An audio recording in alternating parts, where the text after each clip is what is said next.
by just that. We've already realized that the employment opportunities in low-income communities are scarce. The educational opportunities that is in low-income communities is poor. The large police presence in low-income communities is there because this is a way for them to be able to, really, corral and basically funnel young folks from the streets right into the criminal justice system. And so I think that what ends up happening is that we become an extension of that economic piece that is lacking in the inner city communities, that now we begin to create those opportunities for young people to be involved in. So now we have less young people committing crime. We begin to be a part of that educational piece to where, just like at Madrigal, as they begin to establish these schools, as a way of being able to teach their own communities the things that they know that is important for their own development with regards to science, with regards to mathematics, with regards to history, and engineering and different types of things of that nature. Over time, we'll be able to create those opportunities that the public school system isn't providing.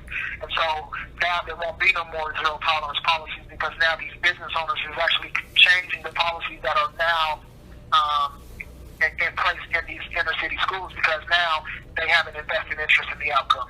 Now, because we find ourselves wanting we have 60 seconds remaining, more about, cooperative economics and more about, democratic decision making, we can begin to push to make sure that these are some of the things that are available in most of our inner city school systems, in order for kids not to just be able to get it, from the community, but they'll be able to get it in the inner city schools as well. And so, and that's that political piece, is where you begin to, we have 30 seconds remaining, affect the structure of every institution.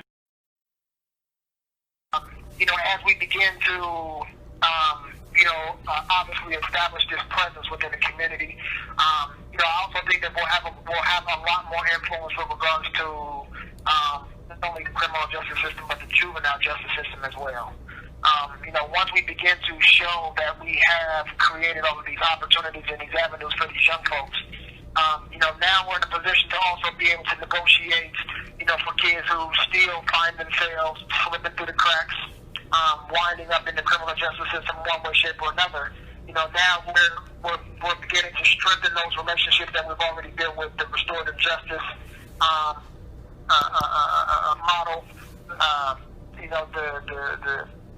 The juvenile justice system, the JRA, Juvenile Rehabilitation Administration, to where now we're trying to do more in the community as a way of preventing people from being able to end up with criminal convictions on their record. And I think that as business owners, those would be some of the things that will definitely be useful. It's because now, these young kids also be able to see that, okay, now, my community is now is